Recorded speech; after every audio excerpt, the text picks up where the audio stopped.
Olá, eu sou o Luís Filipe e este é o Estrada que Segue. Neste vídeo venho enquadrar-vos dentro do livro Não Temas o Mal. O livro em si é dividido em capítulos, mas esses capítulos estão enquadrados em partes. E os primeiros 10 capítulos, os primeiros 10 vídeos que nós já vimos sobre este livro, fazem parte da primeira parte, intitulada Autoconhecimento. Um homem tem muitas peles, cobrindo as profundezas do seu coração. O homem conhece muitas coisas. Ele não conhece a si mesmo. Ora, 30 ou 40 peles ou couros, como que de um boi ou urso, muito espessas e duras, cobrem a alma. Entre no seu próprio território e aprenda a conhecer-se lá. É com frequência trágico ver o quão evidentemente um homem estraga a própria vida e a vida dos outros e, ainda assim, permanece totalmente incapaz de ver que toda a tragédia tem origem nele mesmo e como ele continuamente se alimenta e a mantém em curso. Não conscientemente, é claro, pois, conscientemente, ele está engajado em lamentar um mundo pérfido que se perde cada vez mais na distância. Antes, é um fator inconsciente que tece as ilusões que vela o seu mundo. O guia imediatamente enuncia a doutrina da responsabilidade própria. O indivíduo espiritualmente imaturo pensa que a felicidade tem de ser criada primeiro no nível exterior, pois as circunstâncias exteriores, que não são necessariamente produzidas por ele, devem atender os seus desejos e, quando isso for alcançado, a felicidade se evidenciará. Os que estão amadurecidos espiritualmente sabem que se dá exatamente o contrário. E também a felicidade não depende de circunstâncias exteriores ou de outras pessoas. Não importa o quão convencida esteja a pessoa espiritualmente imatura dessa falácia. A pessoa espiritualmente madura sabe disso. Sabe que ela mesma é a única responsável pela sua felicidade ou infelicidade. Ela sabe que é capaz de criar uma vida feliz, primeiro dentro de si mesma, mas então, inevitavelmente, também na sua vida externa. Este caminho, o patchwork, não requer que acreditemos em quaisquer dogmas específicos ou que sejamos adeptos de algum credo. Antes, são-nos dadas ideias e métodos para que os experimentemos, trabalhemos com eles e os ponhamos em prática. Caso os métodos funcionem, nós o saberemos pelos resultados. Se as ideias derem frutos, se nos auxiliarem a compreender melhor a nós mesmos e a viver de forma mais feliz e produtiva, então elas se tornarão verdadeiramente nossas. Elas serão conhecidas e não apenas artigos da crença. A primeira chave para a felicidade, diz o guia, é o autoconhecimento. Esta seria uma afirmação incontroversa. Certamente todas as pessoas cultas concordariam que o autoconhecimento é de inestimável valor. Então, por que ele é tão difícil de alcançar? Talvez porque ninguém goste de ouvir verdades desagradáveis e pouco lisonjeiras a seu respeito. Verdades que são, no entanto, as mais importantes que possamos conhecer. Esta primeira parte mostra como é importante para nós conhecer todas aquelas partes de nós mesmos que insistimos em negligenciar e esquecer.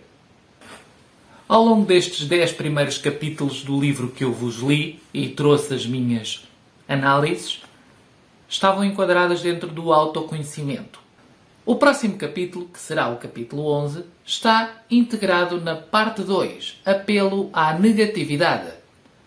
O indivíduo que quer ter uma resposta para o problema do mal, tal como ele se apresenta hoje em dia, precisa, acima de tudo, de autoconhecimento.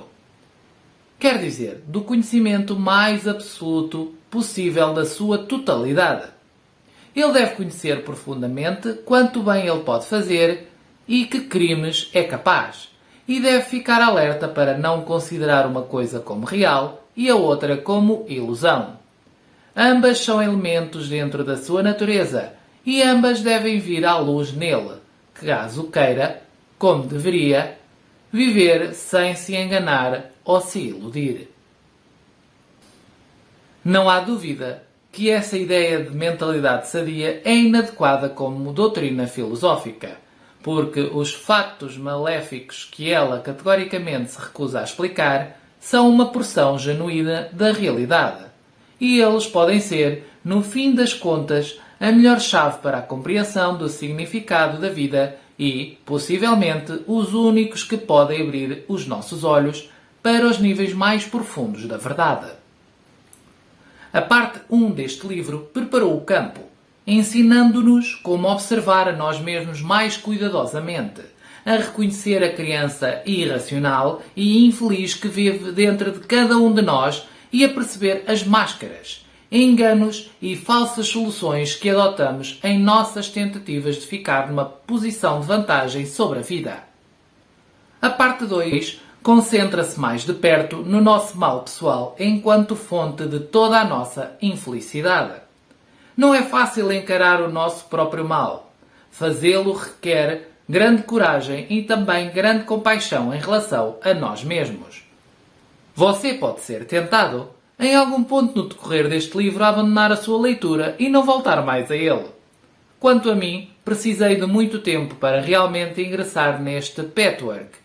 E eu me lembro das muitas vezes que abandonei uma palestra, desanimado, inventando para mim mesmo uma razão para não acreditar naquilo. Descobri que olhar para as minhas próprias falhas e insuficiências em profundidade e em extensão não era um dos maiores prazeres da vida. Uma das razões pelas quais eu era tentado a permanecer na cegueira era que eu procurava evitar a dor tanto emocional quanto física, como todos fazemos. Como foi aflitivo descobrir que tinha de estar disposto, caso realmente buscasse a verdade, a sentir dores que havia reprimido com sucesso durante anos. Muitos caminhos espirituais ensinam que a maneira de lidar com as grandes e pequenas negatividades que todos nós temos é elevar-se acima delas, transcendê-las. Segundo essa ideia, parece que, se voltarmos sempre a nossa atenção para o verdadeiro, para o bom, para o belo, o eu inferior vai desfazer-se. O patchwork afirma que o método de elevação não funciona, que ele representa um desejo ineficaz e uma negação e conduz à repressão e a uma subsequente ação negativa não reconhecida. O patchwork ensina que o eu inferior deve ser transformado e não transcendido. A parte 2 aborda esse tema de vários pontos de vista. O guia enfatiza a importância de se descobrir a corrente de negação inconsciente que sabota os nossos desejos conscientes. Descreve os desequilíbrios entre o ego e o eu superior e o modo como eles precisam ser corrigidos. Mostra como a postura de se entorpecer em relação à dor é uma das principais causas de negatividade pessoal e como o facto de termos aprendido a ligar o princípio de prazer a ocorrências negativas perpetua o eu inferior.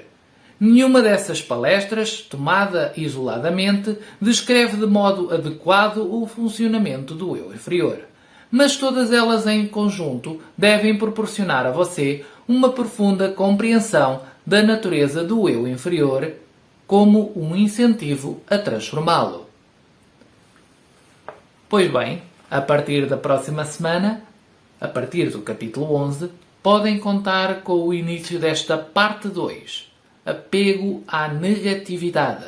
Irei continuar da mesma forma como tenho feito até agora, ler excertos ou pequenos excertos e fazer a minha melhor análise que me for possível na altura a essa parte do livro.